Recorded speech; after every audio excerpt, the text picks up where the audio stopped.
These long dog days of summer, I mean, we just made it through a heat wave. Mama was parched through this heat wave. I was hitting up Dunkin' every single day, and I will continue to probably for the rest of my days, but especially this summer.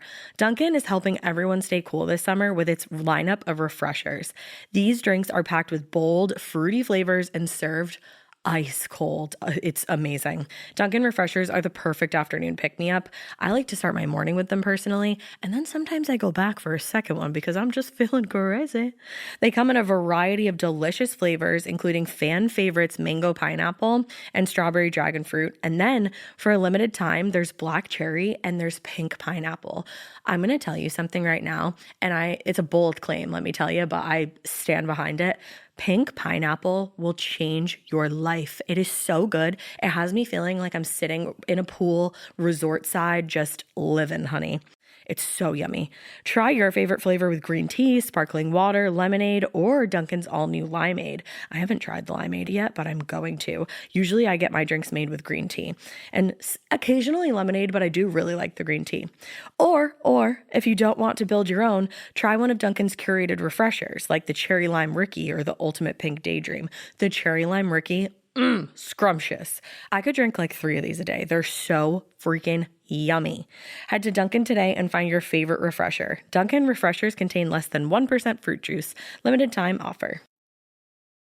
You know what's really terrifying? That unfinished college degree lurking in the background, just sitting there, waiting for you. That's where Southern New Hampshire University comes in. With flexible online degree programs, there's no commuting, no rigid schedule, and no more excuses. Plus, they have some of the lowest online tuition rates in the U.S.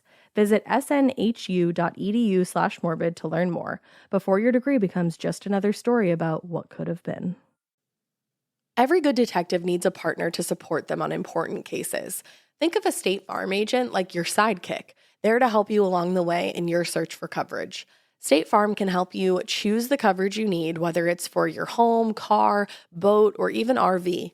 With so many options, it's nice knowing you have help finding what fits for you so you can get back to solving all of life's bigger cases. Go to statefarm.com or use the award-winning app to connect with a local agent and get a quote. Like a good neighbor, State Farm is there. Hey, weirdos. I'm Alaina. I am I wanted to do the cool thing. Is morbid.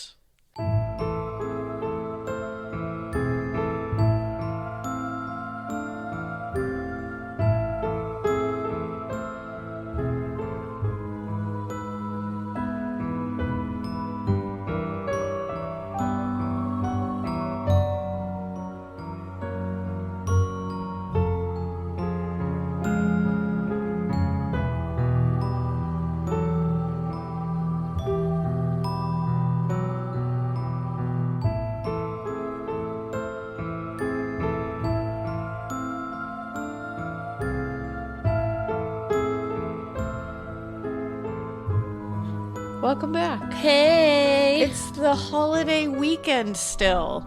So, and I hope you're not floating on Lake Lanier. I hope you're not. And we decided to take, Morbid into like a weird place this weekend because of the holiday weekend. Mm-hmm. We did, indeed. Instead of taking a week off, which, why would we ever do that? We would never do that. We decided to just make it really weird. And lakey. And lakey, very watery. Yeah. Very liquidy. Very vacation spots. Very vacation-y. Except mine, I don't know. I want to go there. I don't know if everybody else does, but I think at the end of it you might. I'll find out. I don't know much about pretty cool. Your thing. So I think what we're going to do today is I have a really cool swamp in Louisiana. Ooh. Because I love Louisiana, and I love swamps in Louisiana, and I want to go to this one. There's a fact I did not know about you. I love swamps in Louisiana. Who doesn't love a Louisiana swamp? I don't know. It seems awesome. Probably a lot of people. There's so many cool stories about these swamps. I'm going to be covering Manchac Swamp today, and after we talk about Manchac Swamp, what it is, some spooky haunted tales that go along with it, then we are going to talk. Actually, a listener actually wrote in and had told us something to do, not with Manchac Swamp in particular, but with Louisiana, and one particular thing that I'm going to talk about. So I just wanted to like shout them out. I know, that's cool that happened. And then we had, since Ash covered Lake Lanier, the last episode, we also had a listener tale come in about Lake Lanier. Which was perfect timing. So we figure, why not throw someone's personal experience with Lake Lanier after we've heard all about the catfishes that are Volkswagens. That are going to eat you. Ladies who are just going to, I don't know what wear they a blue do. dress Just at wear you. a blue dress at you. And somebody who's going to float on a raft with a 45-foot stick and just dive into the water. Or like if you just like, you'll find a van there. You'll find a van there. 2 vans. You'll find a whole damn civilization at the bottom of Lake Lanier. That's what we figured out. And I hate it.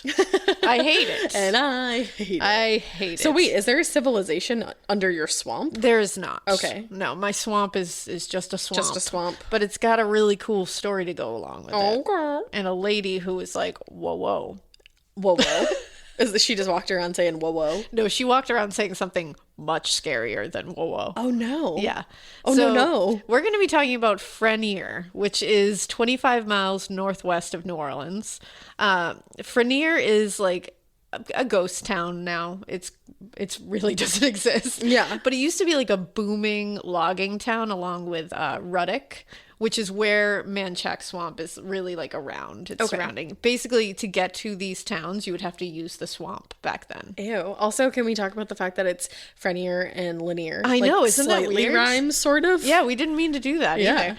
And cute. So in the 1800s, early 1900s, you would literally like boat down this swamp to get to the next town. I love that. Yeah. So it's crazy. It's located in John the Baptist Parish, which I love that Louisiana had. Their parish names are like so much. They and are. I love it. Like John the Baptist Parish. That's where I live. Awesome. That's like, awesome. That's awesome. It is. You're not wrong. It's just cool. I'm like fascinated by Louisiana. Louisiana. I don't know why. Louisiana as a whole is very fascinating. The entire state. Like, I love you guys. I think it's the coolest state. It is. I love don't it. disagree with you. Not just Nolans. I think that, and I know like, that's like really annoying to people who don't live in New Orleans, or who do live in New Orleans. But I think New Orleans is great, but I think Louisiana has such like a, like I know we were just saying this, but I think it's like has such like a Southern Gothic vibe to it. Like anytime I'm on like TikTok or something, and my TikTok knows me now. Isn't it the best when your TikTok gets to know you? It's really cool when you're your just TikTok like, bitch, you get me. Just gets you. So now I get all these like vibey aesthetic people who just do creepy things in like Southern cemeteries. Like just walk through. I love that. Like just walk through wearing like some cool like witchy outfit, like Misty Misty Day, cool music playing, and it just is like hashtag Southern Gothic, and I'm always like, yeah, that's also that is. a really good podcast. It is a really good podcast. That's a phenomenal podcast, actually. I want that. Go listen to that podcast, and I think he might have covered like Manchac Swamp. Oh shit, yeah, or something. I think he covered part of it at least. Cool. So go check it out. So yeah, we're talking about Frenier, which really doesn't exist, but it's still kind of there. It did at one point. It did. It really did, and it went out with a bang. And it was a time. It doesn't now. The reason it doesn't exist anymore, we are going to get to. And wowzer, is it a story? So the swamp itself is really gross. It's like really cool, but it's like green, like pea green. Swamp. But it's like this one's like super green. Ew. And it's got tons of alligators in it. So if you're not worried about the ghosts that I'm going to talk about, you should be worried about the alligators. Definitely be worried about it's that. Definitely what you think of when you think of like a haunted bayou, you know? Yeah, I'm picturing it in my head right now, and I feel like I feel like my brain's doing a good job. Yeah, it just gives you that whole vibe. And the one thing that everybody probably, especially people from Louisiana listening, are probably like, what about the curse of voodoo queen Julia Brown? Oh no. Because I know you guys know it. I'm sure you know a good curse. We love a good curse. I love it so much. So she's sometimes referred to as Julia Black, but I'm pretty sure everything else I saw was Julia Brown is like her name. Okay. So we're and it's called the curse of voodoo queen Julia Brown. So she lived in Frenier after moving there in the 1860s after her husband passed away. She built a little cabin that still exists on the edge of the lake. When are we going? Or swamp. I keep saying lake. It's a swamp. When are we going? I want to go to this cabin so bad. And she was also known as a healer and a voodoo priestess. So she was just an all-around cool lady. She was doing the damn thing. She was just cool. Like, that's awesome. Yeah, that's really cool. She built a cabin on a swamp in Louisiana. And was like, cool, I live here. Let me heal you. And I think it's known, it's basically like a folk healer in Louisiana tradition is known as a traiteur, I think it is. It's like a French word, so I'm so sorry if I butchered that. Guys, Louisiana people, tell me. Yeah. Because I love your state. I want to get it right. People in the community would go to her to basically just cure what ailed them. Right.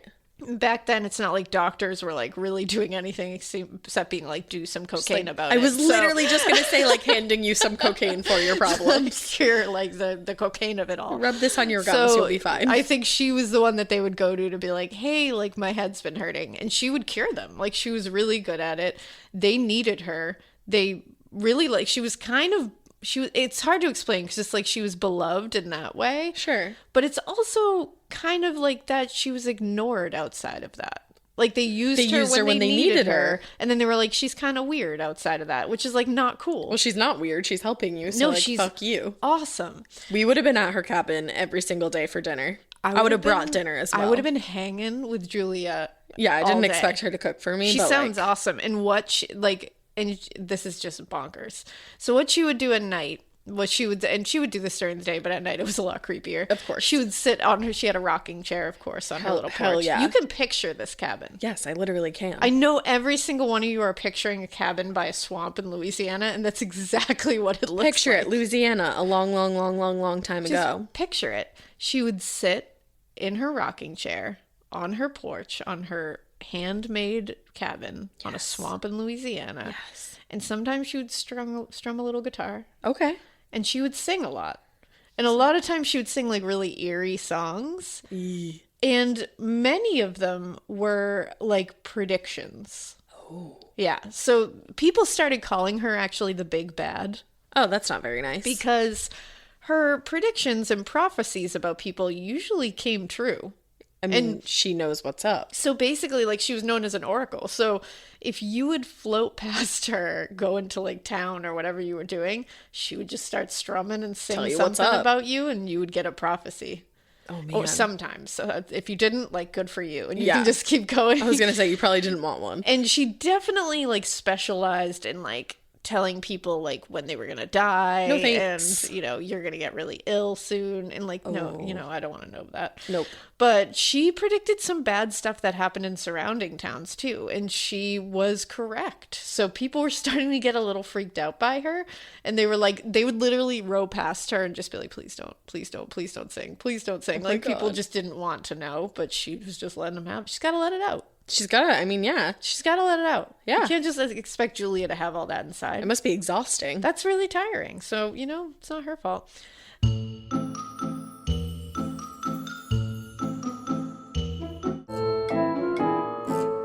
Then 1915 comes around. One of the townspeople is just tooting their boat down that swamp right past Aunt Julia. They used to call her Aunt Julia. Love it. By the way. Aunt Julia's cabin. She's sitting on her porch, and she's just calmly rocking in her rocking chair. And everybody said it was like the squeak of the rocking chair. I heard it before you said anything. Yeah, it was just that squeaky rocking chair. She's just sitting there watching everything go by. And they said that she had this like creepy smile on her face as she was doing it. And she rocked back and forth, and she started singing, "When I die, I'm going to take you all with me."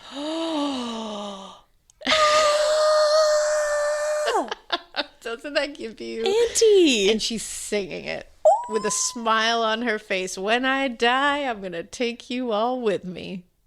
I don't want to go. And somebody was tooting past her house on a little boat in a swamp filled with alligators here and that. I'd be like, really? I'd be like, why? Is it like invite? Like, do I have to RSVP? Because I won't. Yeah, apparently, and it's like confirmed. And she started, the townsperson heard that and immediately was like, what the hell? Right. And then people, that's because this was 1915. Everybody started hearing her singing that. They'd go by and they would hear her sitting there going, when I die, I'm going to take the whole town with me.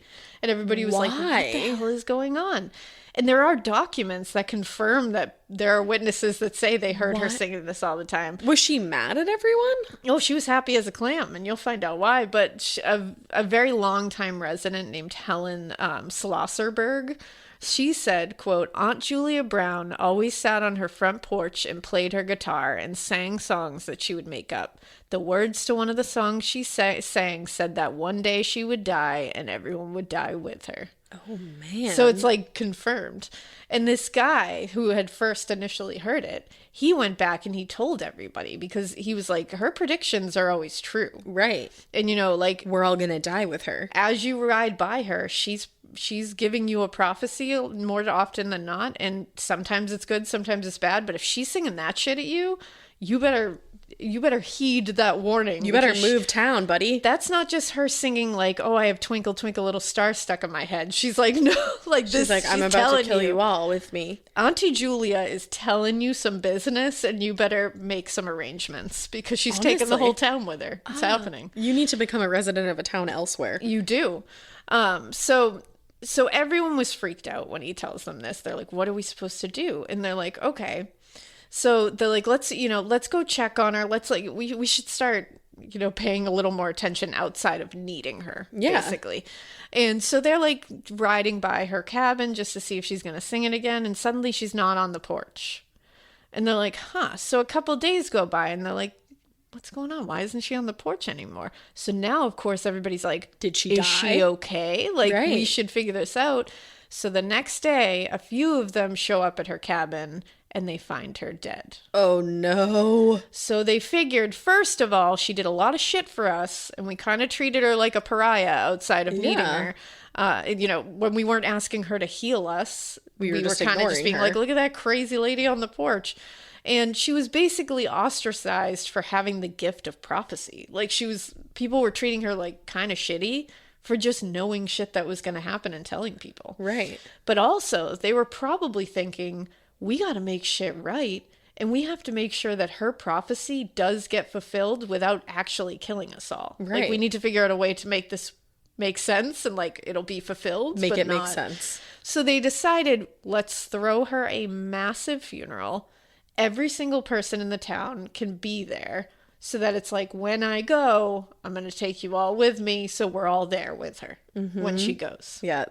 There's no loopholes with Auntie Julia. Yeah. I don't know if prophesizing has loopholes, but like I will give it to them. They gave it their best shot. It's too late. They're just doing that because they don't want to die. They're not doing it for the 100%. Right reasons of loving Auntie Jules. No. And you know what? Like, quick little side note. If you have a voodoo priestess, Auntie Julia, in your town, respect her and cherish her. Hold her close. Because man, oh man, I wish I had one in my town, and I don't. So if you have one, hold on to her. Yeah. I'd like one. Send her here if you do. Yeah, send Auntie Julia here. She's cool. She is. Also, the garage door just opened and I just freaked out. Yeah, every time it happens, it terrifies me. It freaked me out.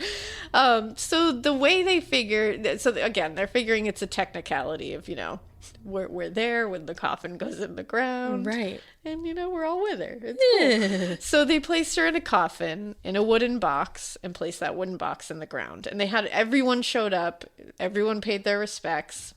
Why'd they put her in a wooden box? That's how they used to do it anyways. Oh, okay. But immediately after she was buried on September 29th, 1915, the New Orleans hurricane of 1915 hit. No one, and when I say immediately after it happened, she went in the ground and it started raining. Boom. No one knew it was coming because it's 1915, Yeah. except obviously Julia Auntie Brown Julia. knew it was coming. There was no way to prepare for it, and they knew immediately this was what Julia was saying. Wow. And so she wasn't saying, like, I'm doing anything. She was just like, Mother Earth is about to take you no, all. but she was fucking happy about, like, she was smiling, like, I'm gonna take you all with me. Yeah, because she Like, was you're probably all like, coming. you've all used me all this time. Let's stick together Exactly. now. We're all gonna stick together in death, motherfuckers. Now, this was a Category 4 hurricane. Ooh. And it came hurling into New Orleans. Hurricanes are terrifying. And then made its way into the surrounding towns of like Ruthick and Frenier. And it flattened them. I mean, decimated these towns. There was awful. nothing left of them. 145 mile per hour winds, flooding all these swamplands and all the marshes, all the lakes overflowed and flooded into the towns. Oh, it's so scary. At one point, 25 people in Frenier tried to take shelter in a railroad depot structure. It collapsed under the chaos and killed all 25 people at once. Oh, no. 275 people died. Wow. And it took 2 full weeks for people from towns nearby to even attempt to come back into Frenier to look for survivors and like try to help at all. When they came into town, they took the only way in, which was Manchac Swamp. Right. As they came down the swamp, they could hear a rocking chair creaking and soft singing. But other than that, it was dead silent. Oh my God, that's so spooky. Then they began seeing things, and what they were so they're coming in and they're seeing things like draped over trees and like bobbing in the water in front of them, and they're like, what is that shit? Then they get closer to them and they see that they are the bodies of townspeople who had been flung into trees and drowned in the storm. Oh, that is dark. Yeah. One of the literally handful of survivors said that he clung to an upturned cypress tree and just closed his eyes while he could hear screaming all around him while people were dying. Oh my goodness. And when I say a handful of survivors, there's literally like count on one hand the amount of people survived. That's so terrible. Now, Frenier and Ruthick, again, were leveled, completely gone, and they were just left abandoned. From the New Orleans Times-Picayune from October 2nd, 1915. That's the same newspaper from the Axeman of New knew Orleans. it as soon as you said it. Published that. It said, quote, about this, now this was in the newspaper. It said, the funeral was scheduled, and Aunt Julia had been placed in her casket, and the casket, in turn, had been placed in the customary wooden box and sealed. At 4 o'clock, however, the storm had become so violent that everyone left the house in a stampede, abandoning the corpse. The corpse was found Thursday, and so was the wooden box, but the casket never has been found. What? Yep. Yo, that Yep. is crazy. Yep. So Auntie Julia is out there. Oh my goodness, where is she? Now, those who survived and the surrounding townsfolk, anybody who like was able to get out of this, which is not a lot of people, they had to come do something about the dead. Yeah, There's so you can't many just dead leave people. everybody. So they erected a mass grave, and they erected it at the highest point in the swamp That for all freaks these me victims. out. Because again, they're not going to be able to digging that many graves. No, You wouldn't of be able course. to, and they're going to have to ID everybody. So it's a mass grave. That's so sad. There's a fence that says 1915 on like a wooden thing. And then it's just there's wooden grave markers in there. But if you go today, you can see it. What? It's literally, if you go down Manchac Swamp, there's a gate that says 1915, and it's like the area where the mass grave is. Oh, wow. And apparently Julia Brown's memorial or grave marker is about 100 yards away, separate from everybody else. But I don't know if I don't think she's there. No, of I course think it's not. just her memorial marker. But people will say now that if you go down Manchac Swamp, especially at night, you'll hear screams of like a woman and like people in there. And you'll also see Auntie Julia standing in the foggy swamp wearing white and singing, "When I die, I'm going to take the whole town with me." Oh my. And people who see the cabin at night, because again, her cabin's still there, can see flickering candlelight sometimes, and they'll hear her still singing from Auntie inside. Julia never left. And if you go to that mass grave in the cemetery at night, people say they hear chanting and singing, almost like a voodoo ceremony is going on, like all around them. Yeah. Sounds awesome. Yeah. And terrifying all at the same time. Yeah.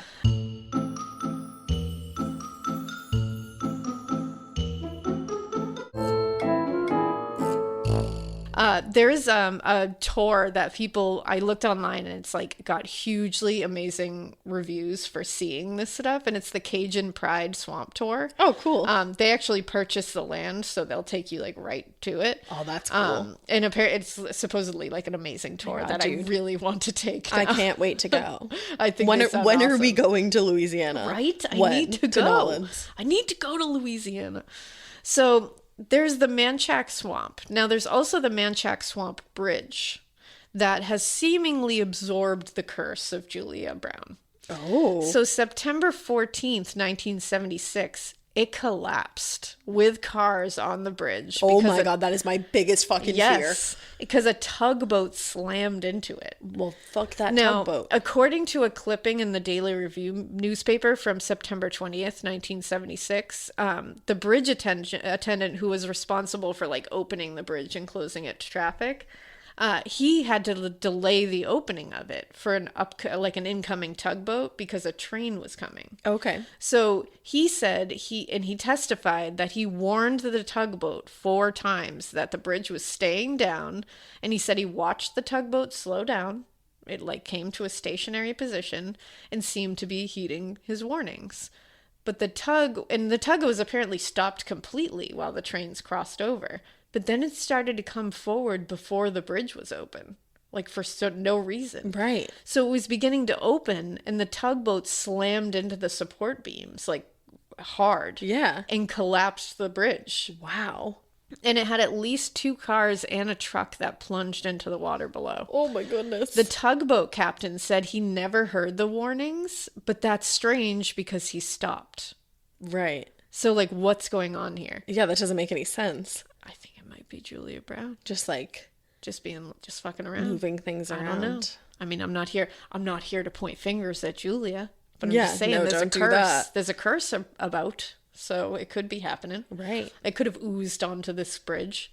Only 2 people survived the crash, and the rest were never found. What? They remain in the water below. Dude. Yeah. All these people that are just never found. Honestly, people who are never found in water. No. I found another body of water that I'm definitely covering in an upcoming episode. I'm not going to tell you. This is going to be like the new spooky roads. It's just haunted lakes. I think it is. Haunted bodies of water. Honestly, we're going to add it in because I found a few. It's fun. And I found one in Japan, and we haven't done a lot of Japan things, so I feel like it would be cool for like our Japanese listeners to get one. Absolutely. And woo boy, I'm going to cover it soon because it's really cool. Maybe we should just do this like once a month. We should. A fun, spooky We can water. make it like a summer thing. Yeah, there you go. Scary water. How do you guys feel about Yay.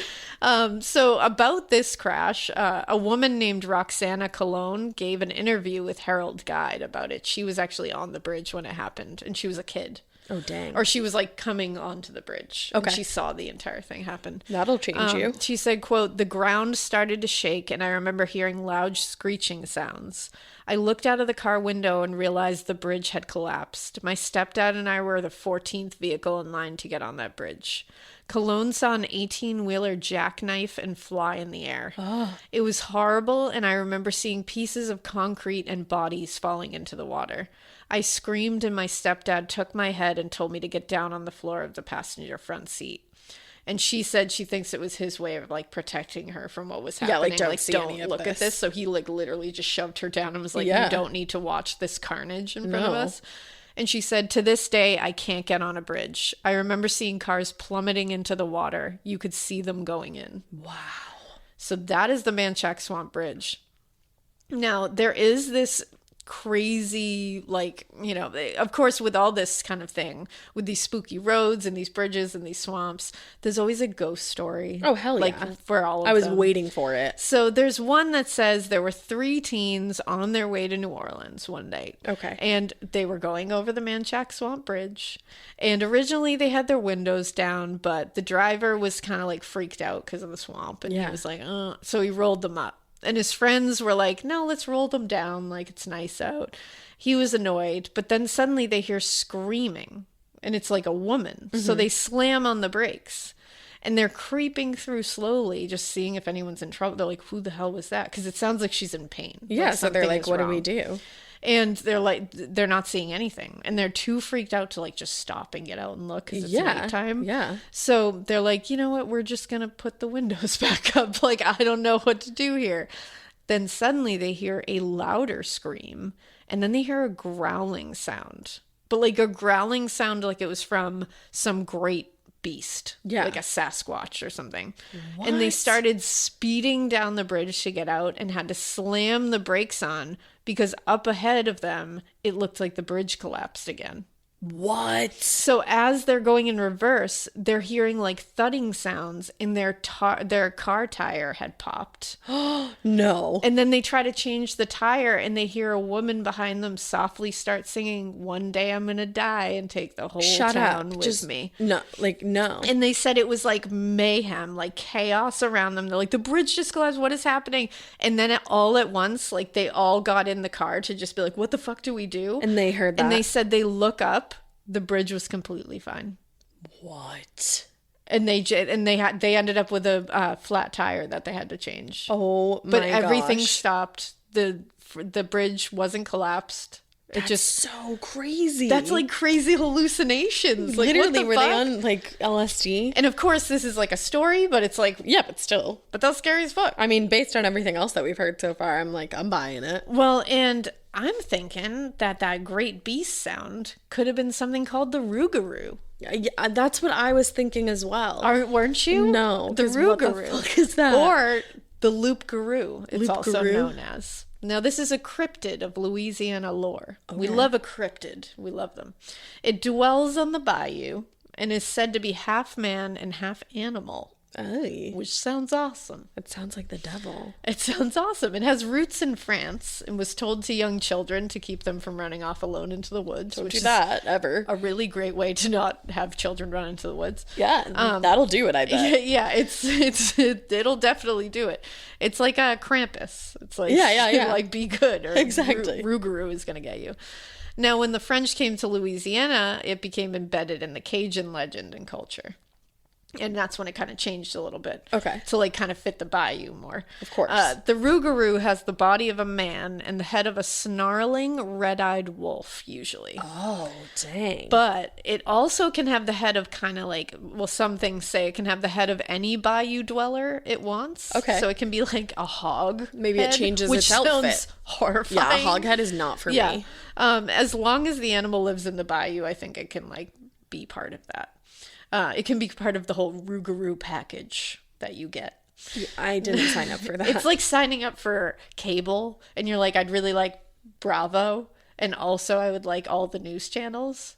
Yeah, it's just like that. You're totally, absolutely. I just looked at her like she lost her actual mind. You sign up for a rougarou, and you're like, I would really like the man part of it. I just keep thinking, but I think I also have to get the Bayou Hog or something. Like the Roku TVs. That's all I can think of when you say rougarou. Yeah, you pick. It's like the soup du jour, whatever it is. I think I'm just I'm saying words. How did soup du jour come into this? I don't know. The soup of the day. I don't know. Oh, okay. Yeah, I see where you're going with that. See. I did not at first. I was like, now we're eating soup. Like, what the fuck? No, I think everyone agrees I'm not making sense, but it's been a long day. So if this guy is not awesome, awesome to come across. Like it's funny to talk about, but then you're like, no, I don't want to run into him. I'm all set with experiencing that. Thank you. Yeah, if you are, approached by this creature, it's definitely going to attack you. Eat you. Like, that's for sure what it's all about. It's not there to talk to you. It's not there to offer you the soup du jour. It doesn't want to know your Game of Thrones theory. Like, it just wants to, it doesn't want to talk to you about anything. You're funny. It just wants to hurt you. So if you're attacked by this creature, it will attack you. But then it will reveal itself to you for who it really is, because these creatures are real people who you know. What? Then it's going to reveal itself to you, but it's only going to do that if you try to defend yourself and you draw blood from it. Oh, okay. So if you draw blood from it after it attacks you, it's going to reveal who it really is. And then what? And then they're going to tell you that you must not tell a single soul of your experience with it for 1 year and 1 day. Okay. Or, in other sources, 101 days. Okay. If you break that promise, though, you will be turned into a rougarou yourself forever. Oh, bitch. Or the rougarou will curse you to kill yourself. Oh, yeah. That's very dark.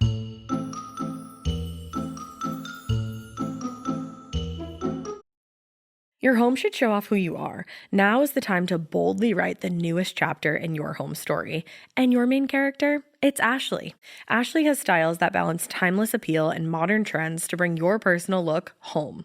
Yes, these are well-crafted and affordable pieces with eye-catching design, but they're also built to stand up to real life. With features like stain-resistant performance fabric, options that are incredibly durable, easy to clean, and stain-resistant with machine washable covers. Plus, Ashley provides fast, reliable, white glove delivery right to your room of choice, so you can style your space without any stress.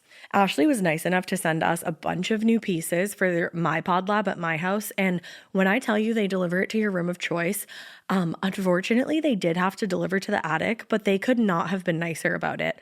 I got, or was gifted I should say, the Revion Lake sofa and love seat. It's in this like olive colored velvety fabric. It's so nice. I will say it is so freaking easy to clean because if you know me, you know that I have a white cat and a black cat and then a multicolored cat. The white cat loves to just roll all up on this furniture and leave his hair everywhere, but it's so easy to vacuum. I also got the Meili coffee table. So I have that, like I said, in my attic, but I'm ready to order another one for my living room because this coffee table is so beautiful. It has this like antique old money vibe to it. I absolutely love it. And then finally, I got three actually of the core stone end tables. They have little shelves in them so you can dress them up and, you know, kind of like personalize them to your style. I highly, highly recommend all of the pieces that I got.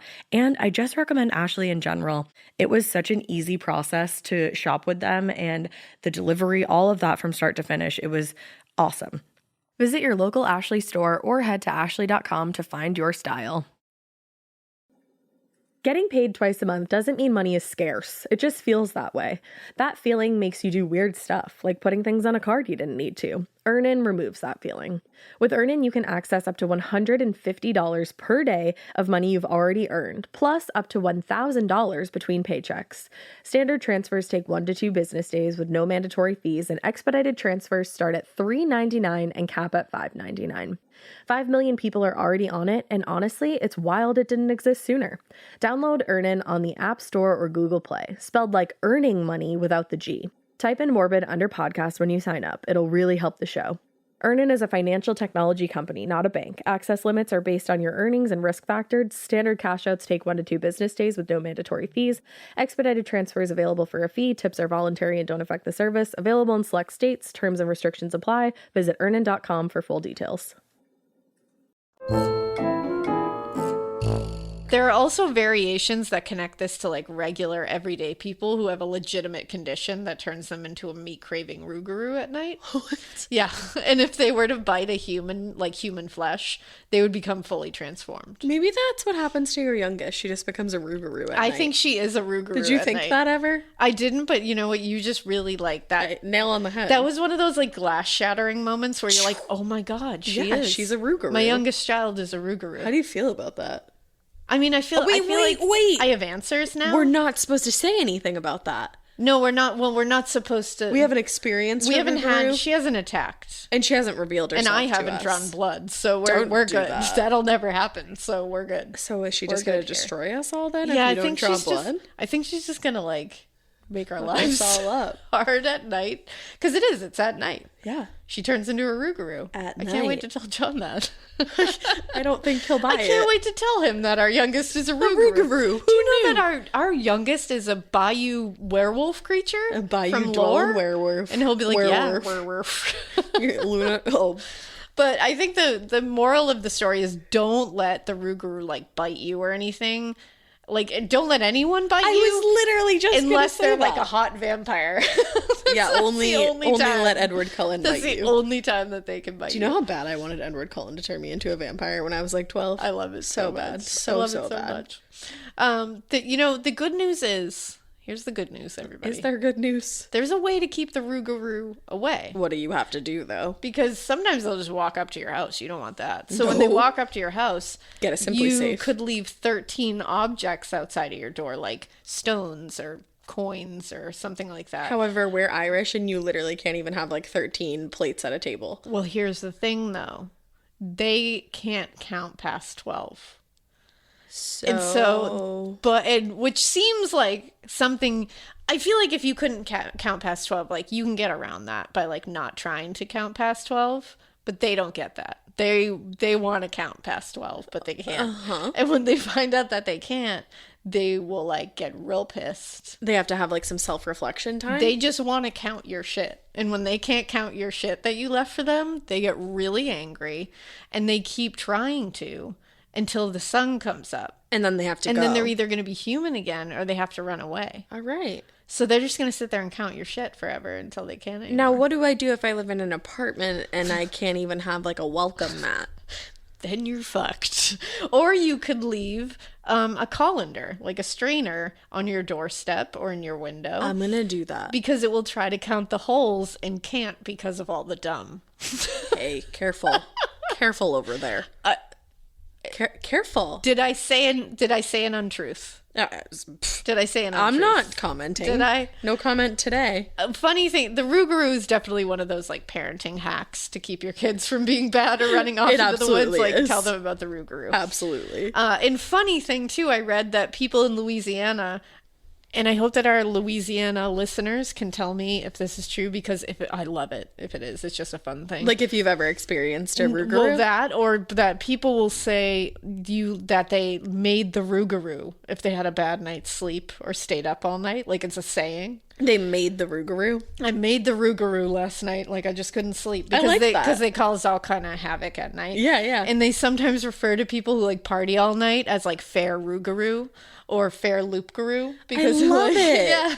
And I love it. I'm sad that that's not my way anymore. What a cute way of just being like, God, I got a shitty night's sleep last night. You're just like, oh, I made the rougarou last night. I really couldn't sleep. Like, I'm going to say that. I'm going to adopt that because I love it. Please do. I'll honor it. I really will. There's also a rougarou fest in October. Do you get to dress up as like whatever you want? Do you get to dress up as whatever you want? There's a costume contest. Oh, not only when are we going? This rougarou fest costume contest was ranked as one of the top 10 parties costume parties in the United States by USA Today. I want to go, please. And you can dress up as all kinds of shit. They have categories like pets, most creative, funniest, scariest, movies characters, kids costumes, and best overall. Let's go and win. I want to do this so bad. I'm not even kidding. What do you guys. win? I don't know, but I think you just win the distinction, but I'm not really sure. That's fine. I'll take it. Either way. I just love to win. And it's rougarou fest, so that's all. Hell yeah, get rougarou. There's a rougarou queen. Yeah. You can be the rougarou queen. Okay, can that's kind of my like. Can both of us get to be the rougarou queen though? Can we tie? I feel like it's like my destiny. Can we be the rougarou queens of it? I mean, we can ask. I'd like to. We can ask. Louisiana, is that okay? Excuse me. It's in where is it? Houma, Louisiana. Houma. Let's go. Houma. How do you say it, Louisiana? I'm scared to mess it up. Houma. Houma. Houma? Probably. That's what I would think. I don't know. Right? Is it Houma, guys? Look at how Worcester is spelled and then say exactly. It's Houma, Louisiana. Yeah. So yeah, there's a rougarou queen and a keen, and all the proceeds from the Rougarou Fest go to the Wetlands Discovery Center. Oh, hell yeah. Which is apparently revolutionizing how people think, teach, and learn about Louisiana's disappearing coast. Hell yeah. So it's all for a good cause, too. Oh, no, a disappearing coast. I don't like that. I know, that's not awesome. But we love a Rougarou Fest. And we love a Rougarou Fest that's also contributing to educating people about wetlands. Yeah.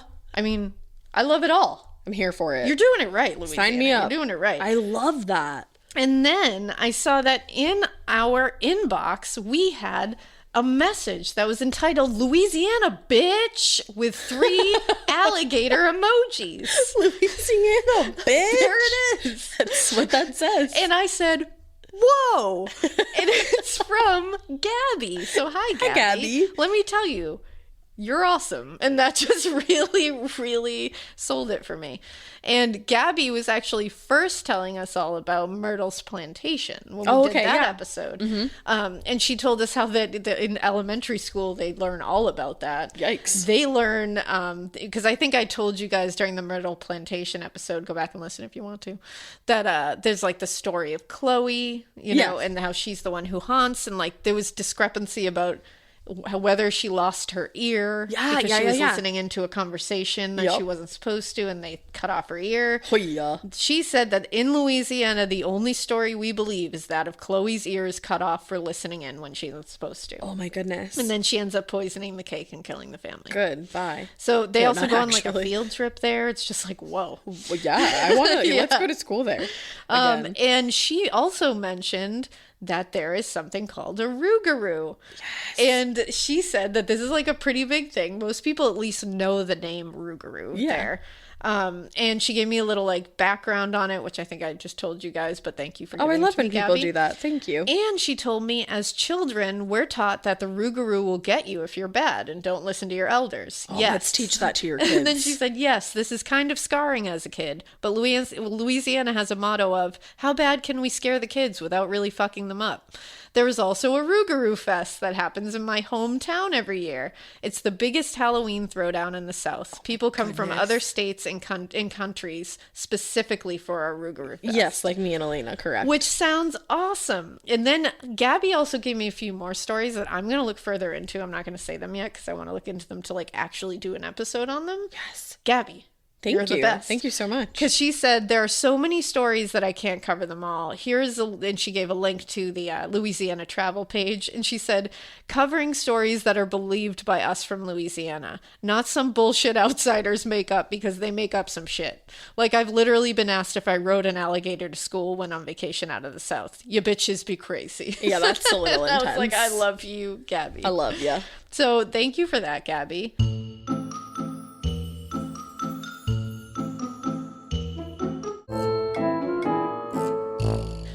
And also, Gabby told me if I needed help pronouncing words from Louisiana, I should have hit you up. Oh, girl, why didn't you? So that is my Louisiana, like, craziness. I love that. And on top of this, we also, like I mentioned earlier, have a listener tale from someone who has an experience in Lake Lanier. It's Lanier, right? Lanier, yeah. Why can't every time I say it right, I think Lanier, I'm saying it wrong. Because I always want to say Lanier. Yeah, we always want to say Lanier.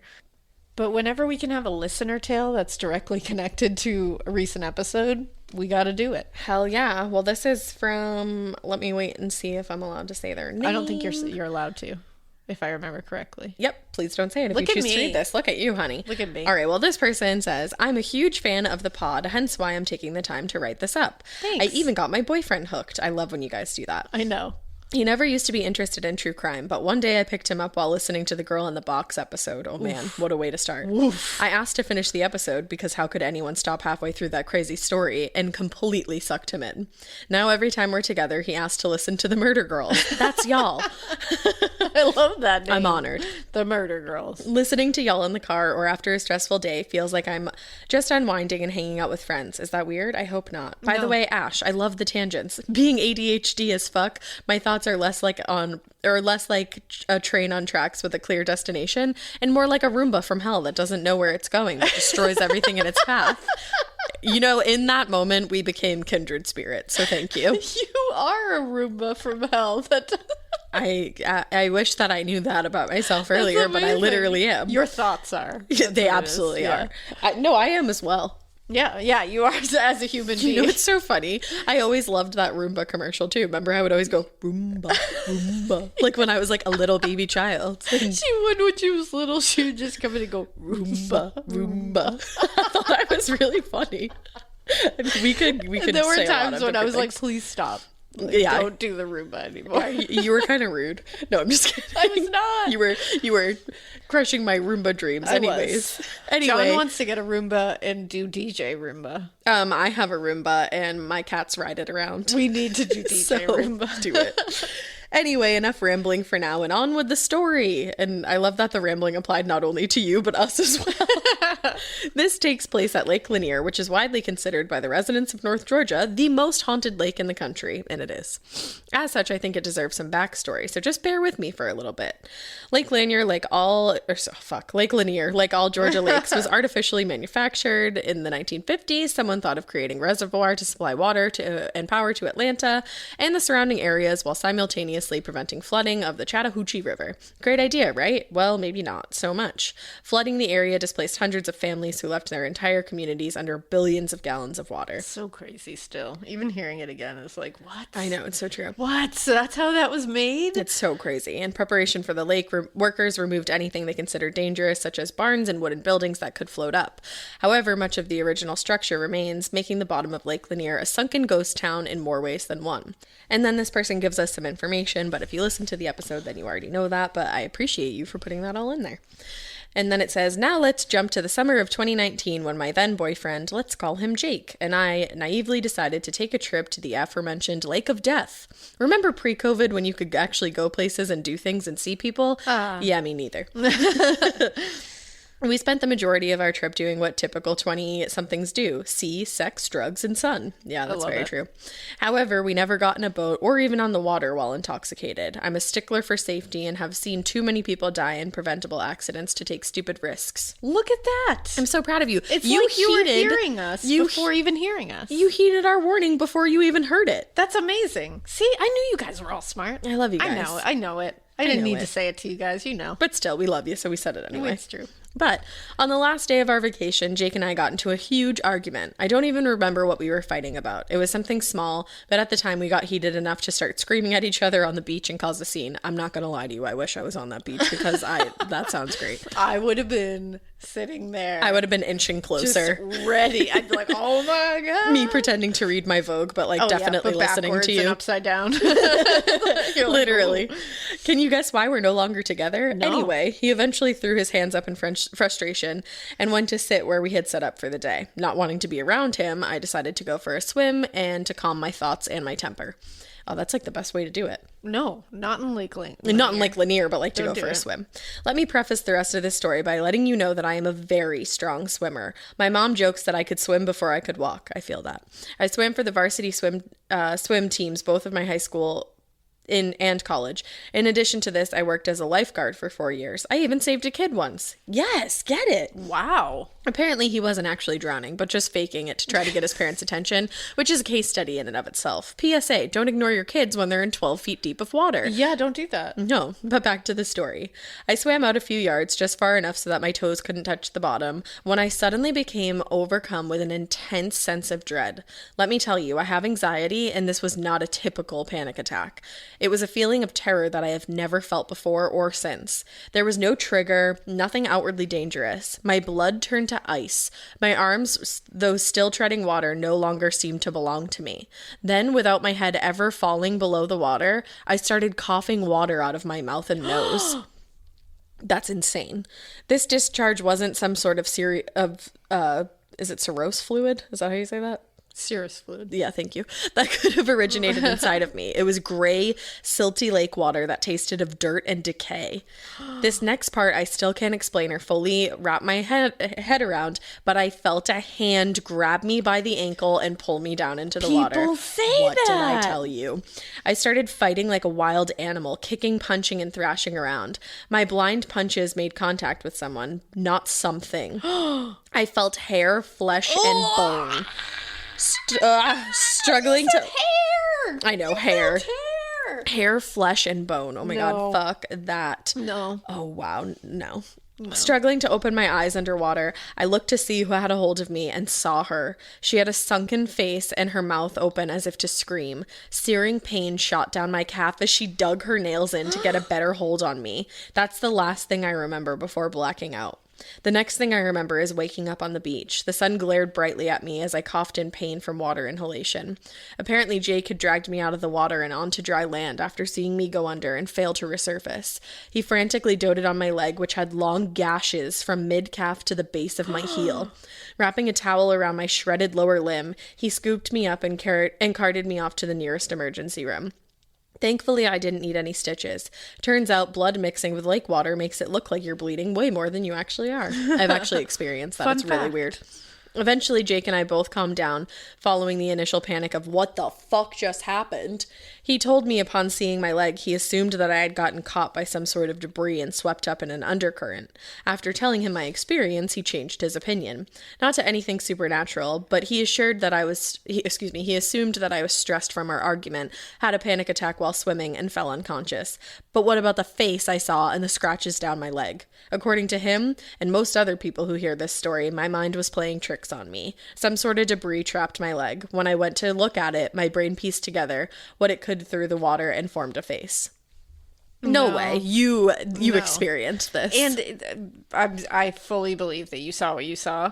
And even if it was debris, what the fuck, Lake Lanier? Yeah, exactly. Why do you have so much shit in your water? Why do you have actual trees and Volkswagens and vans and people and houses and buildings and racetrack seats under the water? Why? People are going to bump into things. Because it was never meant for recreational purposes. I don't care. It's there. People are going to jump in. I know, that's very true. And they should know. They should know the human race for what we are. Come on. You say this is not for recreational purposes. People are going to throw on their swimsuit and go take a holiday. Like, that's going to happen. People are going to dive right in. It's true. You had to know.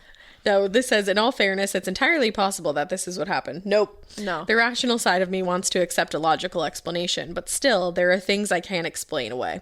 I know what I saw. That face will haunt me until I die. I felt it, whatever it was, made of skin and bone and hair. Ugh. And if it was just a panic attack, then why did I start coughing up water before my head was ever submerged? Yeah, that's the crazy part. I'll let you form your own opinion. Was it a panic attack induced by a fight? Was it the Lady of the Lake? Or does something else lurk beneath the surface of Lake Lanier? I think something else. Because the Lady of the Lake seems chill as fuck. Yeah, I think it's another hellish beast underneath there. Sorry for the length. Never be. I tend to get sidetracked and rambly when telling stories. If you decide to tell this for a Listener Tales episode, please feel free to shorten it as much as you need. Thanks. And one last thing. If you enjoyed hearing about my experience at all, then I have a favor to ask. Please look up the case of Terrell Peterson. It will break your heart, but it's so important. His name deserves to be remembered. If you decide to talk about Terrell on the podcast, that would be fantastic. If not, at least someone else knows his name. He lived a short, horrible life, but his memory is still so important. I have a personal connection to the Terrell's case, so if you have any questions, please feel free to email me back. Okay, that's it for this super long message. If you made it this far, then thank you. Sincerely yours, Anonymous. I am definitely going to look into the case of Terrell Peterson. I'm literally copy and pasting it into Google at this moment. But yeah, that is truly a horrific tale. That sounds terrible. Oh no, is it a really bad case? Yeah, it's about a child. Oh no.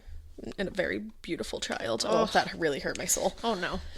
Well, on that note, thank you guys for sending in your tales and your personal experiences with these things, because they add a little spice. And if you have any suggestions for a lake near you that you'd like covered, please write in. Do you have a lake, lagoon, ocean, sea, large puddle that you would like us to cover? A large puddle. Send it in. Seriously, use the just so we can like collect them all easily, right? Like spooky water, and then whatever like else a listener tale or a spooky road kind of thing. Spooky water, and then we'll do some of those, because I found a ton, so I'm hoping that people will have some really cool ones, because water is terrifying. I love water. It's so I feel like scary. It's gonna fuck me up this summer, because I'm a literal fish, as you know. Yeah, you really are. The other day we were swimming and Alaina had to drag me out of a pool so that we could go to a meeting, and I was like, okay, but why can't we just take it in the pool? Why? And I was like, no. And she was like, no, we also need to like drive home, and there's many steps involved. So no, we cannot do that. I was like, fine, Mom. We don't have an internet connection at this pool. Oh man. Well, guys, we love you so much. And Alaina, bomb episode. Thanks so much. I liked we that love a a lot. swamp. We do, swampy. We just love it. And we hope you keep listening. And we hope you Keep it weird. But not so weird that you die and take everybody with you. Thank you and good night.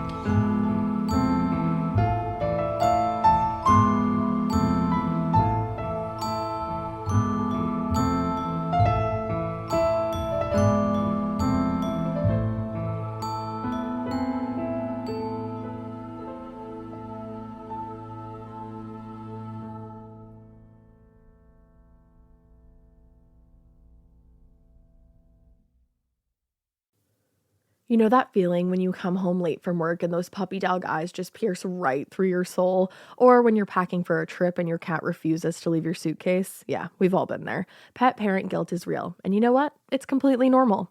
That's exactly why Hill's Pet Nutrition exists. They understand that being a pet parent means being human, with all of our imperfections and daily juggling acts. Hill's science-led nutrition helps you give more love than humanly possible. Whether it's those long work days or trying to balance attention between multiple pets, Hill's Pet Nutrition gets it. They've created science-based nutrition that supports your pet's lifelong health so you can feel confident even when life gets hectic. Because you're only human, there's Hill's. Science does more. Ready to let go of the guilt? Find the right food at hillspet.com/podcast. That's hillspet.com/podcast. Girl, let's get real. Some pads are just diapers with a good PR team, but not the new Kotex BioCare. That's because Kotex BioCare helps defend against odor and irritants. And it's the first and only pad with this pH proactive system that helps optimize the pad's pH. Just think of it as self-care for down there.